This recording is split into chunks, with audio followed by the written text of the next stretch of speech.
Hello SLAPAFISH community and welcome back to another World Tanks console video. So in this video, I'm going to be driving the Manticore, the tier 10 British light tank. So, I'm also going to be driving on the Scorpion Pass. And yes, we're in tier 10 match because it's a tier 10 tank. So, before I even start talking about the gameplay, because I have plenty of enough time to talk about it, because this is going to be a long game. I'm just going to go jump into the stats and stuff like that. So, this tank gets a 105mm gun that fires 4.29 rounds per minute at 390 damage per shot. That's a DPM of 1,673. Its penetration is 248 on its standard, 268 on its premium, and 60 on its high explosive. It also gets 35 shells, which gives it a potential damage of 13,650. The accuracy of this tank is 0.38 and aim time is 1.9. Now I'll talk about the armor. It has some type of armor. I mean, you can be able to bounce off some of it. So for the turret armor, it's got 80 at the front, 40 at the side, and 30 at the back. Now on the chassis, I would have to get to it because I hadn't got those numbers pulled up yet. So it's got at the front of the tank 50 at the front, 30 at the sides, and 25 at the back, which it has almost no armor. So you don't rely on your armor, even your turn armor, even though it has 80mm thick and it's pretty slanted, but not that a lot. Basically don't rely on this armor. Hit points is 1,400. Not the best. And I want to stop right here because I managed to somehow get to their base where I put one shot into their artillery. The SU-130PM misses me, and the 53-55 is dead. Also, I wanted to mention this tank is very, very small. It only gets like 2 crew members, a commander and a driver. So all the pressure is put onto your commander. So you really want to have like something to protect your commander, or like perks that protect your crew members. Okay, like that. I lost my commander. You really want a first aid kit on this tank, because if you don't have a first aid kit on this tank and one of your crew members get knocked out, it's really hard to drive this tank, especially if it's the commander. So anyway, so what about the speed of this tank? Also, I do want to mention the gun depression and gun elevation. The gun elevation is 8 degrees and gun depression is 8 degrees. So you can't really aim up, but you have pretty good gun depression. Now the speed of this tank, you go 68 forward and 25 reverse. But you have a horsepower to weight ratio of 40.32, which is really nice, actually. Terrain resistance is 0.9, 1.6, and your track rotation is 45 degrees a second.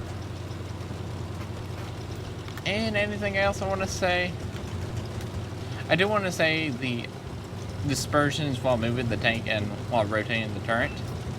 Rotating the tank is 4.13 meters, and rotating the turret is 1.22. So it's got pretty good dispersions while rotating the turret for a light tank. And the view range is 400, and signal range is 750. Your stationary and moving concealment is 36%, which is really high. That's almost as high as the Vanguard. The Vanguard, if I remember correctly, it is 38%, so it's up there with the Vanguard, which is known to just sit in the bush and just hide in the bush, and nobody can spot it unless you proxy spot it. So yeah, right now I'm kind of sniping. I actually know that there is tanks over there in H8 or 9, and I also know they're platoon with that standard B that was chasing me earlier. So I'm wondering right now, this is why I'm turning backwards, is their platoon mate coming after me? And yes, they are. Because I'm guessing their platoon mate actually is like, hey, I'm getting sniped over there, it's a Manticore. And they're probably telling me, how many hit points I have. So I was hoping that they would chase me down this hill and they would come down here and kill themselves. That's what I was hoping would happen, but they didn't follow me down.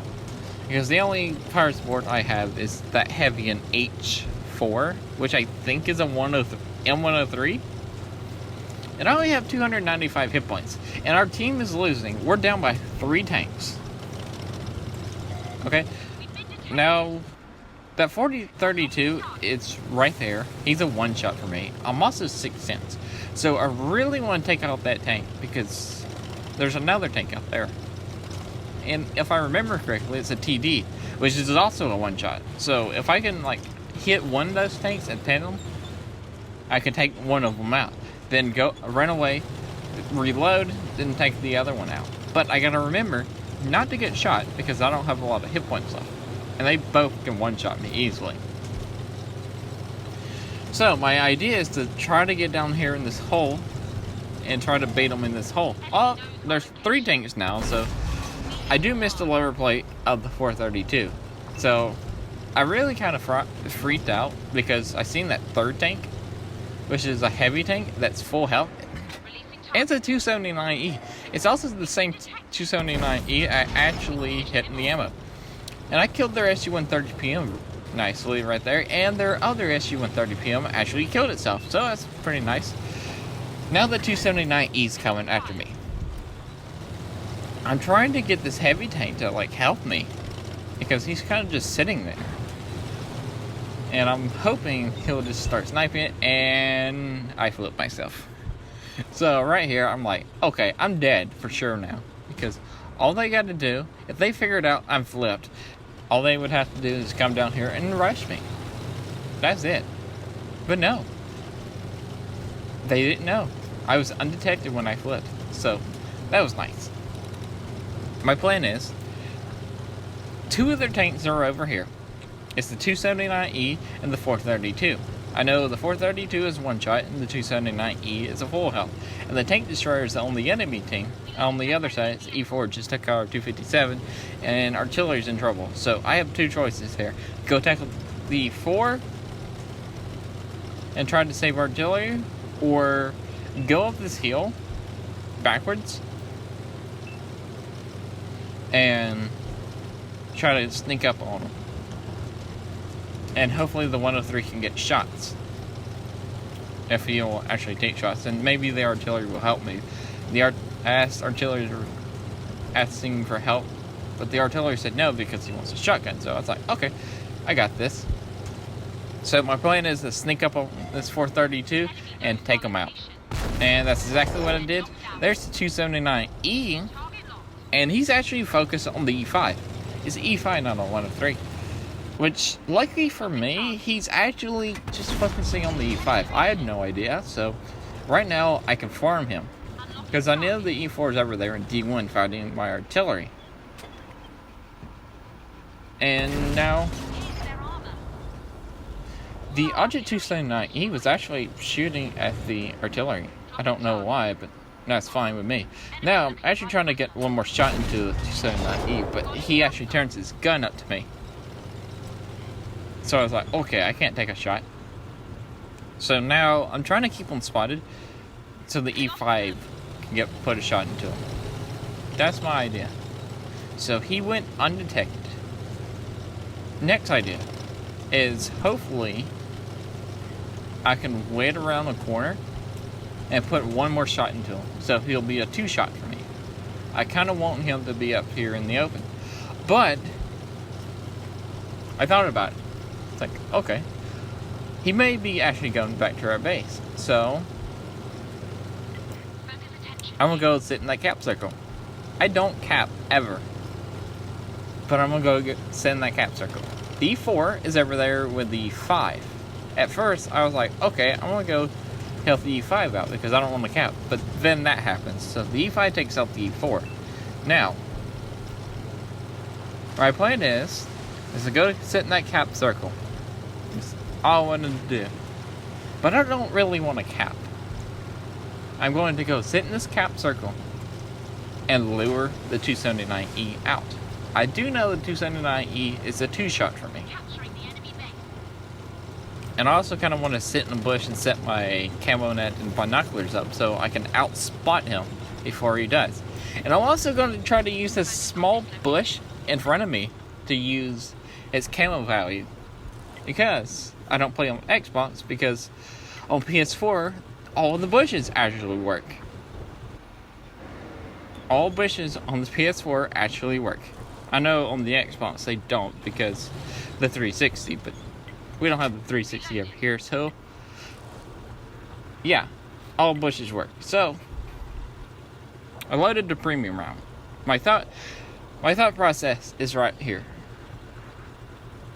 Cap to make him lure out while he's coming down that hill. Put a shot into him, and I probably will get spotted as soon as I fire, if I'm unlucky. But if I'm not spotted, I'll reload, and by that time he'll probably be down here in the base circle, and I can like swarm him, like get around him and just take him out. So the E5 is actually coming over here to the base circle, so I'm like, okay, where's this 279E? It's been over 2 minutes, and I have no idea where he is.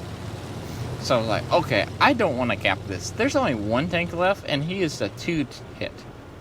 And I see the E5, he's almost full health. So I was like, okay, he's got to cover me. So I'm about to step out in a couple of seconds.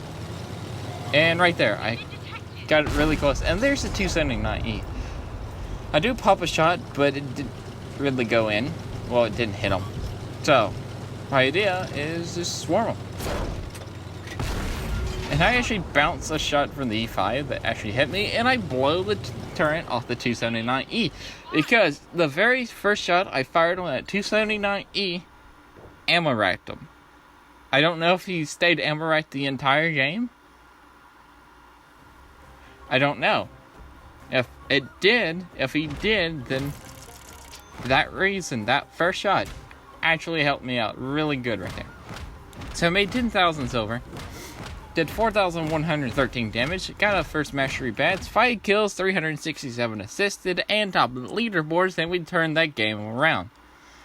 Alright, guys, if that's it for me. If you like this video, remember to like, comment, and subscribe. Also remember to SLAPAFISH, because why would you not? And peace out. See ya.